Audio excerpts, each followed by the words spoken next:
So today we're going to be talking about an introduction to these immunological or these immunobullous disorders.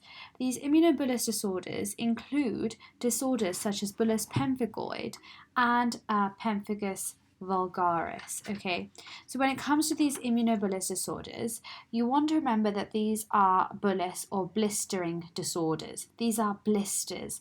Remember, we can get smaller blisters and larger blisters. If you get a smaller blister, which is a fluid-filled structure, then it would be referred to as a vesicle. But if it's a larger one, it could be called a bulla or a bullae for plural.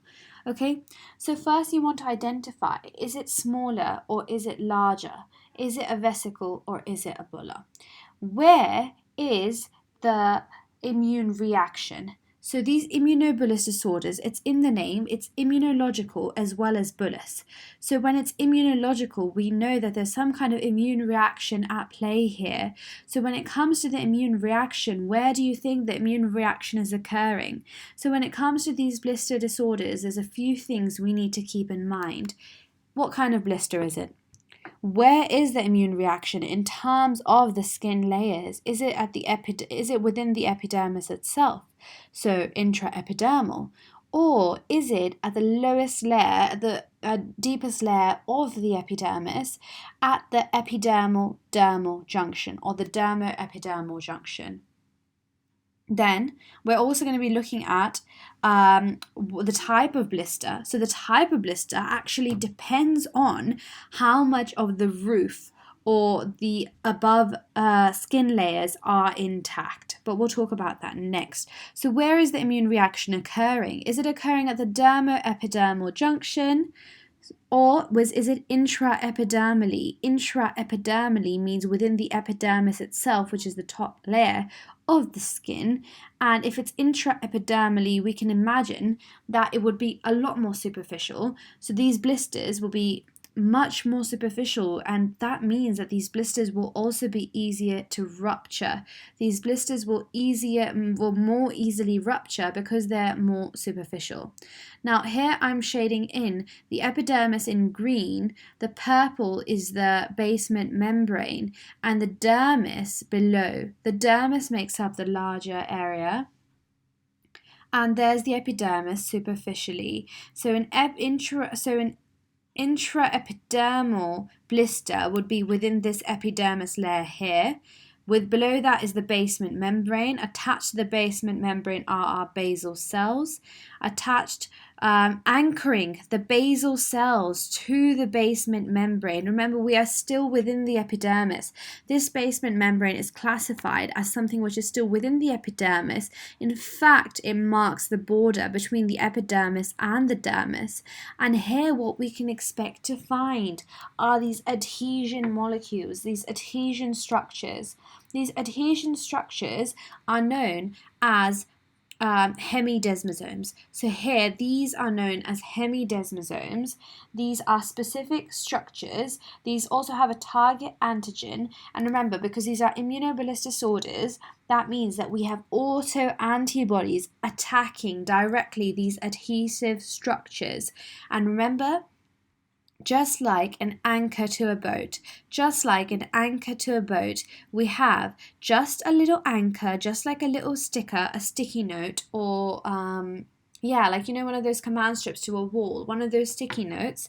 They just keep these basal cells attached to the basement membrane, and all these sticky notes are called hemidesmosomes. So hemidesmosomes are simply adhesion structures which are targeted by our autoantibodies in these autoimmune conditions,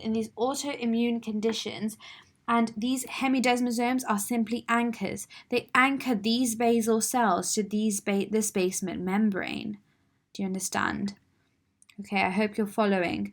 Now we shall continue. So that's the epidermis, that's the dermis. Now, what more do you expect to find here? Well, within the epidermis itself, there's some keratinocytes. Within the epidermis itself, we can expect more epidermal cells. Now, within the epidermal cells, there are also connections, anchors, or sticky notes. They're just the adhesion structures which are acting as intermediates. They act as things that are in between these cells. And those adhesion structures are desmosomes. When they're located within the epidermis, those are known as desmosomes. Desmosomes here, hemidesmosomes here. Yeah, so these are the desmosomes. Here are the hemidesmosomes. So what we're saying is, we're summarizing here. We're summarizing over here. What we're saying is that between epidermal cell to epidermal cell, there is a connection. That connection, or that sticky note tying those cells together, are known as desmosomes. And essentially, the entire basis for these immunobulous disorders, is that these adhesive structures, desmosomes, hemidesmosomes, they get targeted by our autoantibodies. And as they get targeted by our autoantibodies, they essentially cause blisters to form. You're losing the supportive structure. You have these cells distributed further and further away from each other. And as the gap increases between these cells, because you are losing, there is destruction, there's abnormal desmosome structure, you get blister formation. So here's the epidermal cell and the basement membrane. So remember where the desmosome is and where the hemidesmosome is. And to remember those two things, you can remember A, B, C, D, E, F, G, H. And if you remember A, B, C, D, E, F, G, H, you can remember that the desmosome is located more superficially. So just imagine from the epidermis to the dermis going down. A, B, C, D, E, F, G, H. D is for desmosome. H is for hemidesmosome. D comes before H. So we can expect the desmosome to be in the epidermis. Excuse me. So, blister disorders. Blister disorders depend on whether it's a small vesicle or a large bulla. Where exactly is the immune reaction occurring? And what type of blister is there? So the type of blister actually depends on the integrity of the blister. It depends on what kind of blister it is, on what cell layer is getting affected. Because if you can imagine that if the cell layer is getting affected more superficially, so within the epidermis, that's already so superficial, there's nothing above it to protect that blister from rupturing. The more superficial the blister gets, the more likely it is to rupture, the more thin it is.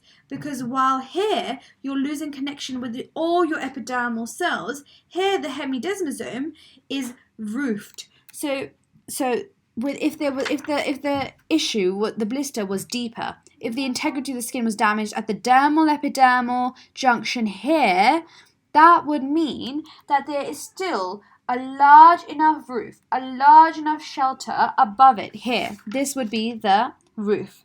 There's still a stable roof which is above it, which would be protecting it from rupture. So that would mean that this is a thin bullous. If it's above, if it's thin, if it's superficial, if it's in the epidermis, it's called a flaccid bulla. And if it's here, it's called a tense bulla because it is still tense. It's not likely to rupture as the other one. So, the type of blister, where is it?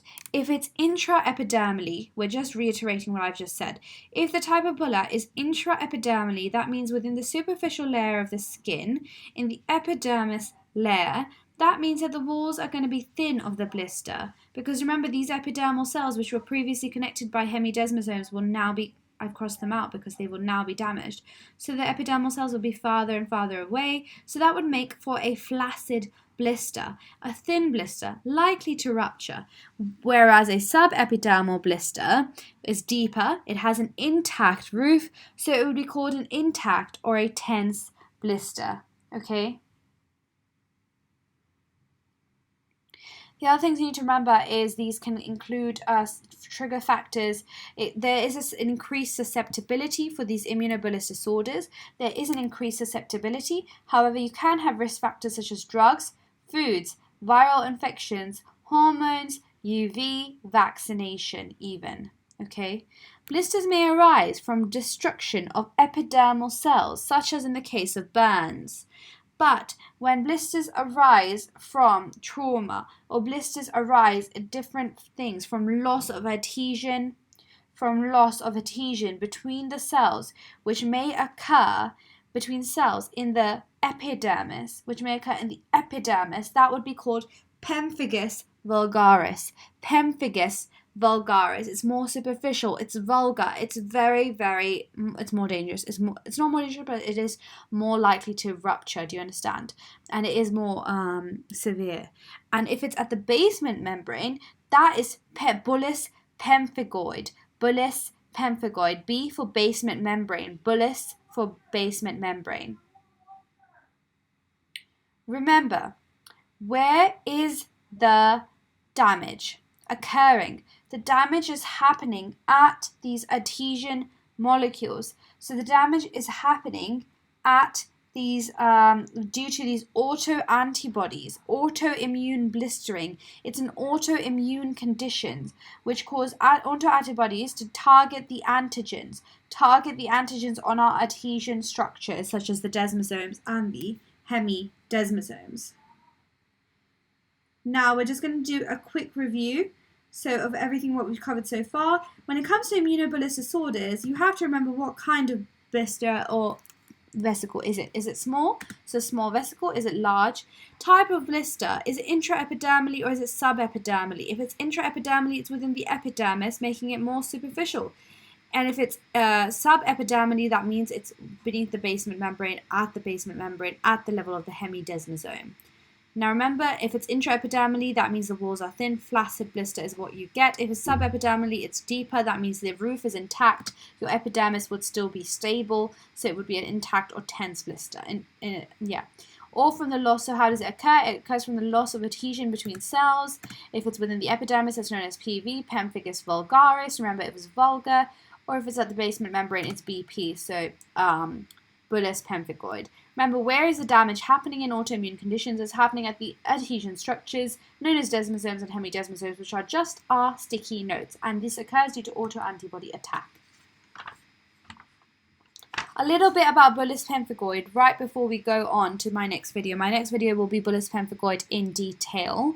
But just a few words. It occurs in the elderly, so it affects elderly over the age of 65.